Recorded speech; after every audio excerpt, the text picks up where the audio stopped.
इस वीडियो में NCERT 10th class विज्ञान अध्याय 4 कार्बन और उसके यौगिक, इस अध्याय के अभ्यास के सभी प्रश्नों को हम लोग एक एक करके समझेंगे और हल करेंगे। तो शुरू में कुछ प्रश्न ऑब्जेक्टिव हैं, आइए इन्हें समझकर हल करते हैं। पहला प्रश्न है, एथेन का आणविक सूत्र C2H6 है, इसमें कितने सहसंयोजक आबंध हैं? ये प्रश्न है। उत्तर होगा एथेन में 7 सहसंयोजक आबंध हैं जो विकल्प में दिया गया है।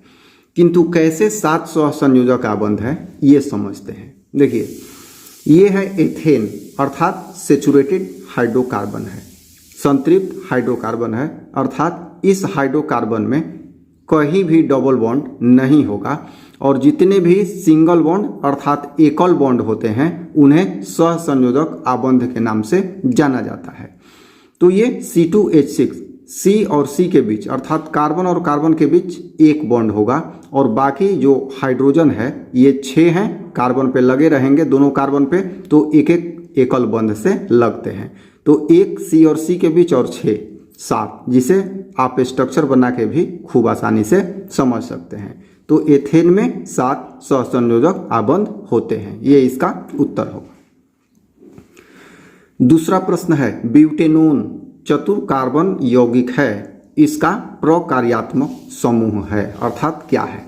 ब्यूटेनोन जैसे अनुलग्नक है ओन अर्थात कीटोन, कीटोन का अनुलग्नक क्या होता है? ओन। चतुर कार्बन अर्थात ब्यूटेन में 4 कार्बन होता है, तो कौन सा ग्रुप हो गया? प्रकार्यात्मक समूह होगा इसका कीटोन।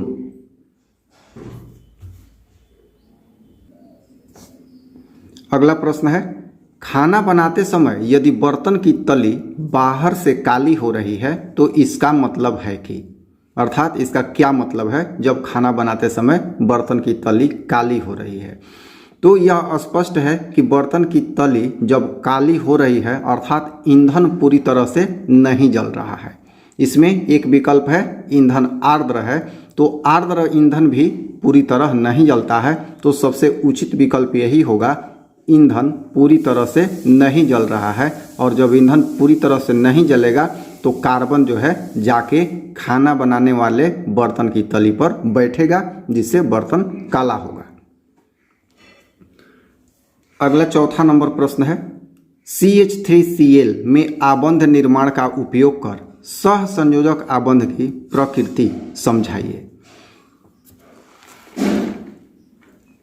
देखिए, यहाँ जो CH3Cl है अर्थात क्लोरोमेथेन इसे कह सकते हैं, तो एक कार्बन ये 3 हाइड्रोजन है और ये एक क्लोरीन है, किंतु जो क्लोरीन है अधिक विद्युत ऋणात्मक होता है। तो आइए उत्तर कैसे लिखेंगे।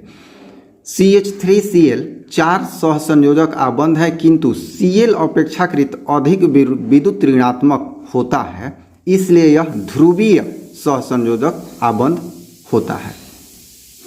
अगला प्रश्न है, इलेक्ट्रॉन बिंदु संरचना बनाइए। अब इलेक्ट्रॉन बिंदु संरचना बनाना है एथेनोइक अम्ल का, H2S का, प्रोपेनोन का और F2 का। तो ये है एथेनोइक अम्ल CH3COOH, अर्थात इसमें 2 ऑक्सीजन होते हैं और 2 कार्बन होंगे क्योंकि एथेनोइक है। तो एक कार्बन पर डबल बॉन्ड से ऑक्सीजन जुड़ा होता है और उसी कार्बन पर ऑक्सीजन जो होता है कार्बन और हाइड्रोजन के बीच होता है। ये स्ट्रक्चर हमें याद रखना होगा एथेनोइक अम्ल का, तब जाके बढ़िया से हम इलेक्ट्रॉन बिंदु संरचना बना पाएंगे। अब यहाँ एथेनोइक अम्ल में हम देखते हैं कितने प्रकार के परमाणु हैं, तो 3 प्रकार के, एक हाइड्रोजन, कार्बन, ऑक्सीजन। तो नियम यह है कि जितने प्रकार के परमाणु होते हैं उनको अलग अलग सिंबल से दर्शाया जाता है। जैसे हाइड्रोजन को यहाँ सही के निशान से दर्शाया गया है, कार्बन को डॉट के निशान से और ऑक्सीजन को क्रॉस के निशान से। तो यहाँ ये कार्बन है, यहाँ पर हाइड्रोजन जो भी है वो एक ही इलेक्ट्रॉन से साझा करता है, तो हर जगह हाइड्रोजन के कक्षा में 2 ही इलेक्ट्रॉन होगा। बाकी अन्य सभी परमाणु के लिए 8 इलेक्ट्रॉन चाहिए साझेदारी में।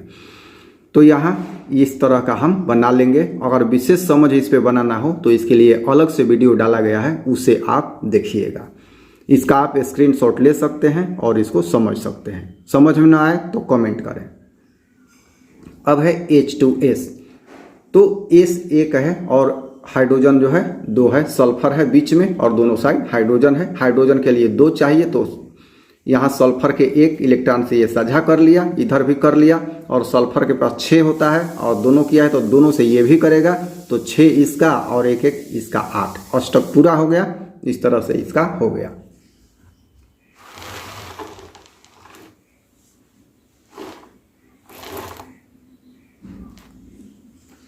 अब है प्रोपेनोन अर्थात कीटोन। कीटोन जब भी होता है जिस कार्बन पे ऑक्सीजन लगा होता है, दोनों साइड कम से कम 1 कार्बन होना अनिवार्य होता है। तो स्ट्रक्चर ध्यान में रखते हुए यहाँ हाइड्रोजन, कार्बन, ऑक्सीजन ये सब लिख देंगे, किंतु बॉन्ड नहीं बनाएंगे। जहाँ डबल बॉन्ड होगा समझ लेंगे 2 इलेक्ट्रॉन का साझा है, जहाँ सिंगल बॉन्ड होगा समझेंगे 1 इलेक्ट्रॉन का साझा है। हाइड्रोजन के लिए 2 ही चाहिए, बाकी अन्य के लिए 8-8 चाहिए। तो ये भी आप स्क्रीनशॉट ले सकते हैं। समझ में ना आए तो कमेंट करें। इस पर एक वीडियो बनाकर डाला गया है, इलेक्ट्रॉन बिंदु संरचना कैसे बनाते हैं। आप बनाइए और इससे मिलान कीजिए। इस तरह से फ्लोरीन का भी है F2। फ्लोरीन के बाहरी कक्षा में कुल 7 इलेक्ट्रॉन होते हैं। तो ये आपस में जब अणु बनाता है तो फ्लोरीन के 2 अणु मिलकर 1 फ्लोरीन के अणु का निर्माण करते हैं। तो 1-1 इलेक्ट्रॉन का साझा होता है। इस तरह से यह इसका इलेक्ट्रॉन बिंदु संरचना हो गया। 6ठा नंबर क्वेश्चन, समजातीय श्रेणी क्या है, उदाहरण के साथ समझाइए। बहुत ही महत्वपूर्ण प्रश्न है। कई बार ऑब्जेक्टिव क्वेश्चन भी आता है और कई बार इस तरह से सब्जेक्टिव भी पूछा जाता है। तो आइए इस पर समझ बनाते हैं।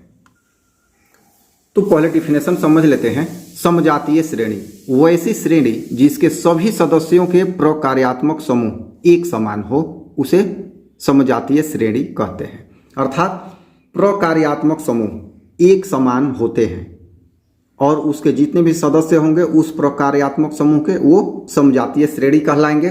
क्या गुण होता है आगे यह भी हम लोग समझेंगे। पहले उदाहरण समझें, बहुत इंपॉर्टेंट है, वीडियो स्किप मत कीजिएगा। तो पहला उदाहरण C2H5OH अर्थात अल्कोहल ग्रुप, OH लगा है, C2, 3, 4 अर्थात लगातार है। तो C2H5OH, C3H7OH, C4H9OH, तो ये सभी अल्कोहल ग्रुप के हैं और लगातार हैं। तो क्या होगा, ये समजातीय श्रेणी ये होंगे। C2H4 ये एल्कीन ग्रुप का है, CnH2n। तो C2H4, C3H6 ये सभी एल्कीन हैं, तो ये सभी समजातीय श्रेणी के उदाहरण होंगे। आइए इसके कुछ गुण को समझते हैं, क्या क्या गुण होता है इनमें। तो समजातीय श्रेणी के क्रमागत सदस्यों के बीच CH2 का अंतर होता है, बहुत ही महत्वपूर्ण है, कई बार एग्जाम में आ चुका है। जैसे यहाँ देखिए C2H5OH है और यहाँ C3H7OH है, 2 के बाद 3 क्रमागत सदस्य हैं, लगातार हैं। तो देखिए 1 कार्बन इसमें बेसी हो गया, तो देखिए 1 कार्बन इसमें ज़्यादा हो गया और 1 हाइड्रोजन जो है 5 और यहाँ 7, 2 हाइड्रोजन ज़्यादा हो गया, ये बराबर है। तो CH2 यहाँ हो गया। किसी भी क्रमागत सदस्य में आप मिलान कीजिएगा तो CH2 का अंतर होगा, कोई भी प्रकार्यात्मक समूह हो। दूसरा गुण है इसमें एक समान प्रकार्यात्मक समूह होते हैं। जैसे समजातीय श्रेणी अगर अल्कोहल से हैं तो सभी अल्कोहल ही होंगे, एल्कीन से हैं तो सभी एल्कीन होंगे, एल्डिहाइड से हैं तो सभी एल्डिहाइड ही होंगे। तीसरा, ये प्रायः एक समान गुण प्रदर्शित करते हैं। जाहिर है कि अल्कोहल हैं तो सभी अल्कोहल एक समान गुण ही प्रदर्शित करेंगे, कम अथवा अधिक, तो ये सभी एक समान गुण प्रदर्शित करते हैं। ये 3 गुण है। अगर लॉन्ग क्वेश्चन आए तो ये तीनों गुण के साथ लिखना है, शॉर्ट आए तो यहाँ तक 2 नंबर में लिख देना है और ऑब्जेक्टिव बहुत सारा इससे आता है। तो इस वीडियो में यही 6 प्रश्न अभ्यास के रखे जा रहे हैं, फिर कंटिन्यू होंगे अगले वीडियो में 7 नंबर प्रश्न को लेकर। धन्यवाद।